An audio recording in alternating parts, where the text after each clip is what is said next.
En el siguiente video hablaremos acerca de la membrana plasmática. Reconoceremos que la membrana plasmática será el límite que posee la célula entre el medio extracelular, es decir, fuera de la célula, y el medio intracelular, es decir, dentro de la célula. Esta membrana posee el paso selectivo de solo algunas sustancias y tiene como característica ser fluida y dinámica, pues sus componentes están en constante movimiento. Dentro de su estructura encontraremos lípidos, carbohidratos y proteínas. La membrana en su gran mayoría se encuentra compuesta por lípidos.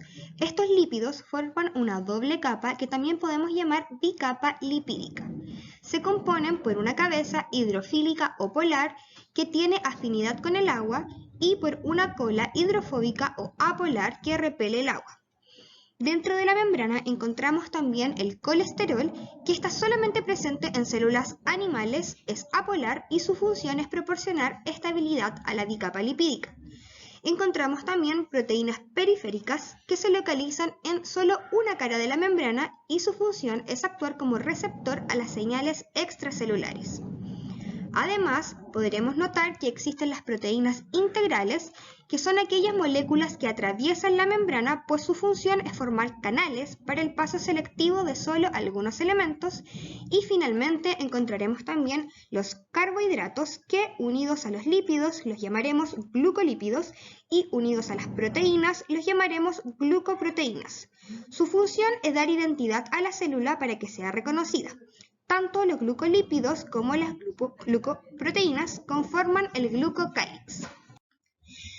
Dentro de las funciones de la membrana encontramos que es un límite o una barrera entre el medio extracelular y el medio intracelular. Además, permite el transporte de concentraciones hacia afuera o hacia dentro de la célula. Mantiene la forma del citoesqueleto y la matriz extracelular y posee como característica ser fluida y dinámica. El siguiente concepto, denominado gradiente de concentración, es primordial para luego comprender el transporte en la membrana. Debemos reconocer, en primer lugar, que dentro o fuera de la membrana encontraremos diferentes elementos químicos, como por ejemplo el sodio, potasio, magnesio, calcio o cloro. Estos elementos se encuentran distribuidos de diferentes formas según cada uno de ellos. Por ejemplo, el sodio se encuentra en mayor cantidad fuera de la célula, en el medio extracelular. El potasio se encuentra en mayor cantidad en el medio intracelular y el cloro se encuentra en mayor cantidad en el medio extracelular. ¿Qué debemos comprender? Cuando hay una mayor concentración de elementos en uno de estos medios, estamos hablando de una mayor gradiente de concentración. Por ejemplo, el sodio tiene una mayor gradiente de concentración en el medio extracelular. Cuando hablamos de una menor concentración, estamos hablando de una menor gradiente de concentración, como por ejemplo el cloro, que posee una menor gradiente de concentración en el medio intracelular. Reconociendo esto, es importante comprender que estamos hablando de un transporte a favor de la gradiente cuando pasamos de un medio de mayor concentración a uno de menor concentración. Por ejemplo, el sodio traspasa la membrana de un medio de mayor concentración a uno de menor, por lo tanto está a favor de la gradiente. Mientras que el cloro traspasa la membrana de un medio de menor concentración a un medio de mayor concentración, por lo tanto está en contra de la gradiente.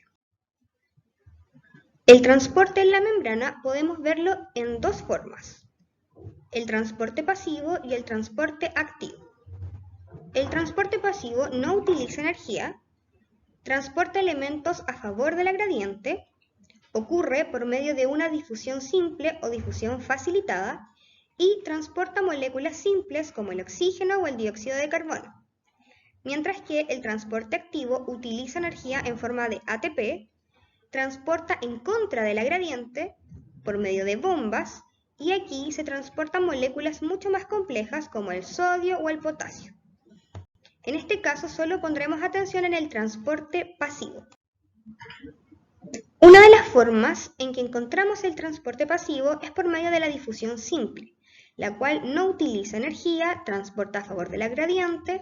Las moléculas que atraviesan la membrana son de pequeño tamaño y además son moléculas apolares, que atraviesan con facilidad la membrana o que utilizan algún canal para poder pasar al otro lado.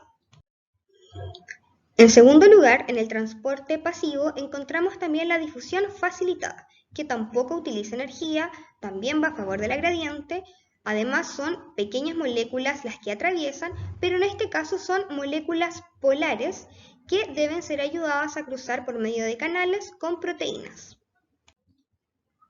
Finalmente, debemos reconocer que los canales son túneles que atraviesan la membrana, son selectivos porque no todos los elementos pueden pasar, permite que los compuestos polares puedan atravesar la membrana y además podemos encontrar aquí un elemento llamado acuaporinas, que son canales específicos de proteínas que permiten ingresar el agua a la membrana. Recuerda ver este video todas las veces que sean necesarias y ante cualquier duda comunicarte con tus profesores.